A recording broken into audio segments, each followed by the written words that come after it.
Hai guys, selamat kembali ke Kupi-Kupi Go. Setelah lama hilang dari berkongsi fakta-fakta yang menarik dan bermanfaat, hari ini saya kembali lagi. Sebenarnya bukan hilang tetapi saya fokus berkongsi kisah-kisah seram di YouTube. Namun begitu, hari ini saya ada satu perkongsian yang menarik untuk anda semua tentang kumpulan politik dunia yang dibentuk bukan secara terpaksa tetapi secara rela menjadikan mereka satu kumpulan yang eksklusif. Contohnya kumpulan G8 yang terdiri daripada negara-negara barat ataupun OIC yang terdiri daripada negara-negara Islam ataupun satu kumpulan yang ditubuhkan untuk tujuan perisikan. Itu adalah perkongsian kita pada hari ini, pakatan-pakatan dunia yang penting untuk kita tahu.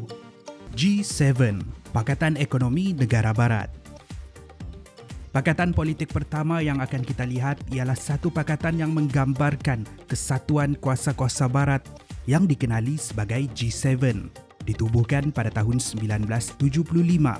G membawa maksud Group of, diikuti dengan jumlah negara yang menjadi ahli dalam pakatan tersebut. Di dalam konteks ini, G7 membawa maksud Group of 7 ataupun diterjemahkan menjadi kumpulan 7 negara. Banyak versi Group of, contohnya Group 8, Group 15, Group 77, Group 24. Tapi di antara semua pakatan ini, yang paling menyerlah ialah G7 yang terdiri daripada Kanada, Perancis, Jerman, Itali, United Kingdom, Amerika Syarikat dan Jepun yang menjadi satu-satunya negara dari Asia. Apa mereka menyerlah, mungkin anda tanya? Sebab ini adalah satu ikatan tidak formal.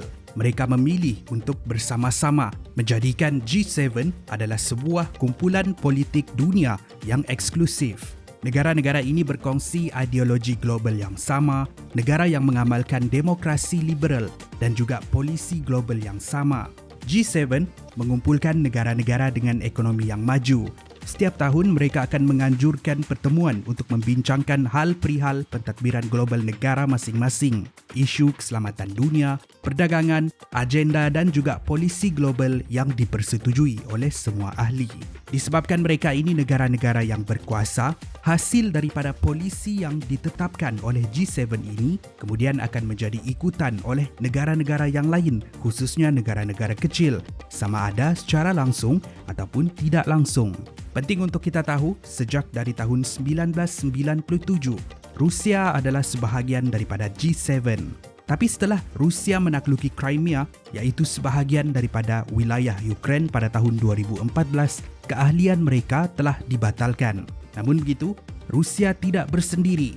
Rusia hari ini menjadi sebahagian daripada pakatan politik lain yang dikenali sebagai BRICS, Pakatan Ekonomi Bukan Negara Barat. Untuk bertahun-tahun lamanya, disebabkan kemajuan dan juga kekuatan ekonomi yang hebat, kumpulan negara G7 dilihat sebagai pakatan politik dunia yang paling berkuasa di dunia, di mana polisi yang ditetapkan oleh mereka sering menjadi ikutan negara-negara lain.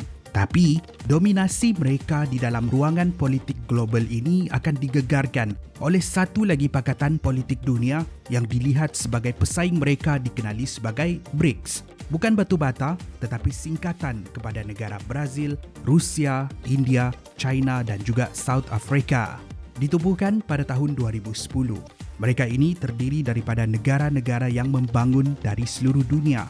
Mereka tidak khusus untuk satu kawasan sahaja. Tetapi sama dengan G7, mereka memilih untuk berada bersama-sama menjadikan ini sebuah lagi kumpulan politik dunia yang eksklusif. Lihat sahaja peta ini, negara merah adalah negara BRICS, sementara biru adalah negara-negara G7. Dari sudut ekonomi dunia pula, lazimnya negara-negara BRICS dilihat sebagai pesaing kepada negara-negara G7. Contohnya, data yang dikeluarkan oleh London School of Economics ini pada tahun 2023. Negara-negara BRICS menguasai 31.5% global GDP berbanding dengan negara-negara G7 yang hanya menguasai 30% global GDP. Populasi penduduk di negara BRICS juga lebih besar, di mana secara total penduduk di negara BRICS merangkumi 40% daripada penduduk di seluruh dunia, sementara penduduk di negara G7 hanyalah 10%. Kekuatan ekonomi negara-negara BRICS ini dijangka akan berkembang bila negara-negara lain akan menyertai mereka seperti Argentina, Arab Saudi, Iran, UAE, Mesir, dan juga Ethiopia. Pesaing kepada G7 itulah BRICS. Seterusnya, kita akan melihat pakatan politik yang dikenali sebagai Five Eyes ataupun 5 mata, sebuah pakatan perisikan. Daripada pakatan ekonomi, sekarang kita beralih kepada pakatan perisikan dan keselamatan dikenali sebagai Five Eyes. Pakatan ini terdiri daripada Amerika Syarikat, Kanada, New Zealand, United Kingdom dan juga Australia. Ditubuhkan pada tahun 1941 dan masih lagi aktif sehingga hari ini, negara-negara Five Eyes akan berkongsi maklumat dan data-data perisikan negara masing-masing untuk menanggani ancaman global terhadap negara mereka. Pada asalnya ditubuhkan selepas Perang Dunia Kedua sebagai satu pakatan rahsia untuk mengintip aktiviti Rusia. Ini disebabkan oleh sentimen Perang Dingin Amerika dan juga Rusia pada waktu itu. Hanya pada tahun 2010 barulah pakatan ini didedahkan kepada orang awam. Di satu pendedahan oleh Edward Snowden, bekas pekerja kontraktor untuk Amerika National Security Agency. Dia mendedahkan rahsia perisikan Amerika. Katanya, Five Eyes ini adalah organisasi perisikan antarabangsa yang tidak memperdulikan undang-undang di negara mereka sendiri.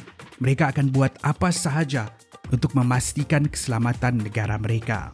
Selain daripada Five Eyes, ada juga satu pakatan yang lebih besar dengan matlamat yang sama, iaitu untuk perisikan dan keselamatan, dikenali sebagai 14 Eyes. Ini pula terdiri daripada negara-negara yang sama dan juga negara-negara di Eropah, di mana maklumat-maklumat yang sulit bebas untuk dikongsikan di antara mereka untuk mereka menanggani ancaman kepada negara masing-masing. Hari ini, pakatan perisikan ini masih lagi aktif dan beroperasi, tetapi dalam diam sedang memerhati dan memantau. Pakatan seterusnya ialah OIC ataupun Arab Islamic.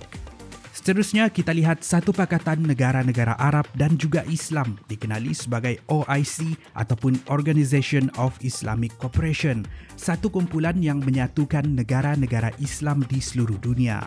Kesatuan ini akan menyokong keamanan dan keselamatan dunia dan juga sebagai pentas membincangkan isu dan mencari penyelesaian konflik melibatkan negara-negara Islam yang lain.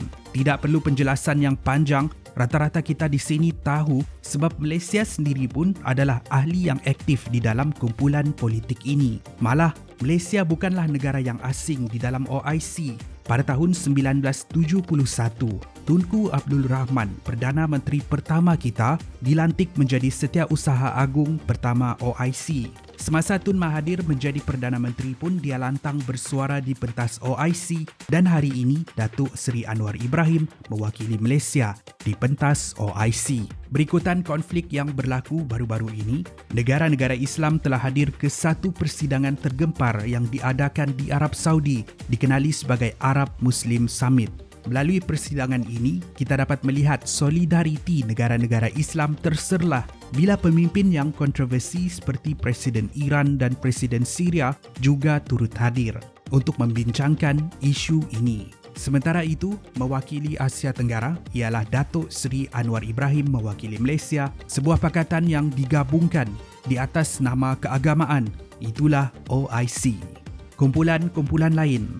Sebenarnya banyak kumpulan-kumpulan politik dari seluruh dunia yang biasa kita dengar seperti ASEAN untuk negara-negara Asia Tenggara, Shanghai Cooperation Organization untuk negara-negara Eurasia, Africa Union untuk negara-negara di Afrika dan banyak lagi. Namun begitu, seperti yang saya sebut di awal video tadi, saya tidak masukkan mereka ke dalam senarai kita ni sebab ini adalah kumpulan negara yang hanya bersama disebabkan oleh ikatan formal, sama ada kedudukan mereka yang dekat ataupun berada di satu daerah.